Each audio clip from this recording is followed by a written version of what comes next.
Hi, I'm Ms. Wong. Let's have a look at division of polynomials using long division.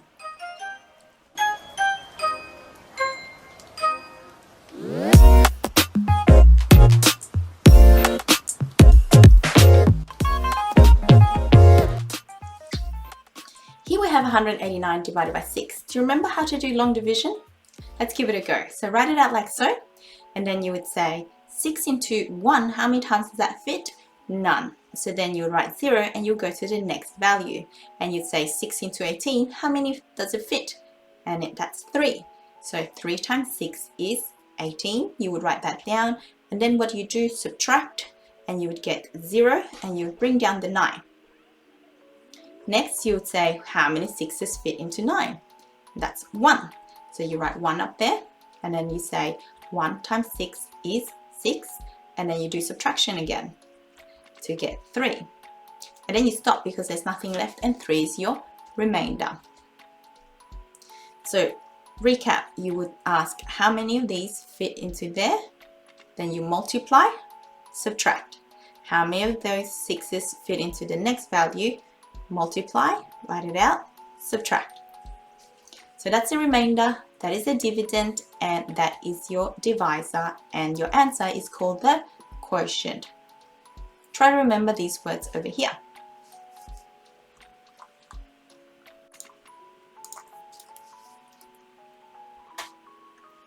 So 189 divided by 6 gives me 31 remainder 3, or in other words 3 over 6.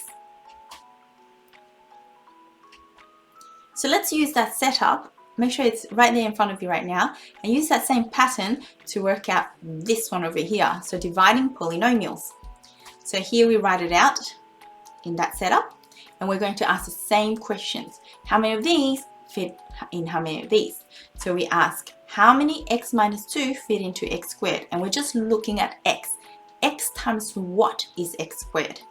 X times x. So we write x over there, and now we multiply it out. X times x minus 2. What does that give us? X times x is x squared. X times minus 2 is minus 2x.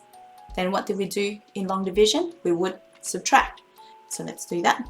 So that and that cancels. 7 minus minus 2 is positive 9. Bring down the next number. And then we ask the same questions again. That fits in there how many times? X times what is 9x? X times 9. So we write 9 up there. And then we multiply through. So 9 times x minus 2. 9 times x is 9x.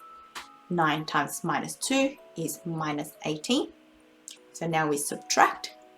So 11 minus 18 is positive 29.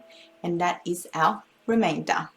So how do we write it out? So that divided by x minus 2 is equal to our answer, x plus 9, and then a remainder of 29 over our divisor of x minus 2.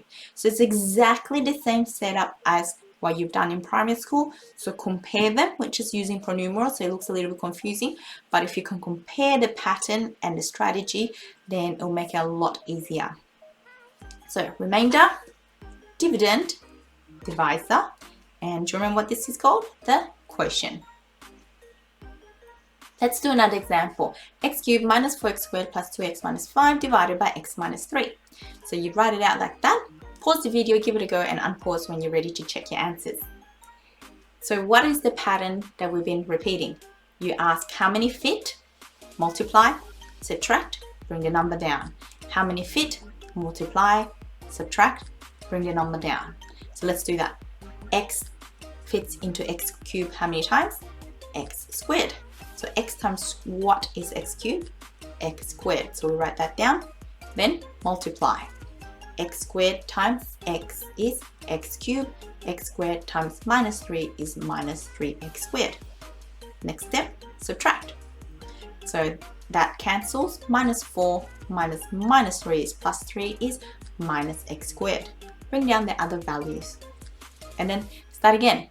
X times what is minus x squared? That is minus x. So put minus x up there, and then multiply. Minus x times x is minus x squared. Minus x times minus 3 is positive 3x. Subtract. 2 minus 3 is minus x. Bring the minus 5 down and then repeat. X times what is minus x? X times minus 1. Put minus 1 over there. Then multiply. Minus x minus 3 is plus 3. And then subtract. Minus 5 minus 3 is minus 8. So that is equal to the quotient, x squared minus x minus 1, and the remainder over the divisor, minus 8 over x minus 3. Instead of writing plus minus 8, it's better to write minus 8 over x minus 3. Last example, notice that the polynomial this time is not in the right order. What does that mean? You always have to write the highest power first. So in this case, y cubed is the highest power, so write that first. And then the y squared, so minus y squared. And then y should be next, but we look at it and we can't find it, so you write plus 0y. This 0y is important for our calculations. And then the coefficient of 25. So recap, y cubed, y squared, 1y, and no y. Always put them in that order. Please make a note of that now. Now, y times what is 2y cubed? Y times 2y squared. Now multiply through. 2y squared times that gives us 2y cubed minus 3 times 2 is minus 6y squared. Subtract. These two cancel. Minus y squared minus 6y squared is minus y squared plus 6y squared, which gives us 5y squared. Bring the next thing down. See, if you didn't write 0, you would have brought the 25 down and it wouldn't make any sense. So that's why that 0 is important. Now again, what do we do next? We say y times what is 5y squared? Y times 5y. So write it up there. Then multiply. 5y times y is 5y squared. 5y times minus 3 is minus 15y. Then subtract. And then 0 minus minus 15 is positive 15y. Bring the next thing down. And again, y times what is 15y, that's 15. Then multiply through. 15y minus 3 times 15 is minus 45. Subtract. 25 minus minus 45 is 17.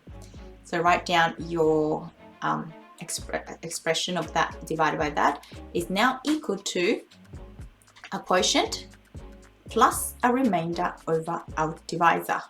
So our quotient is there, a remainder of 70 over our divisor. So practice writing this statement out as well. You might want to cover everything, just leave that question and try it out on another piece of paper to see if you can get to this line over here. Thank you for watching. I'll see you next time. Bye.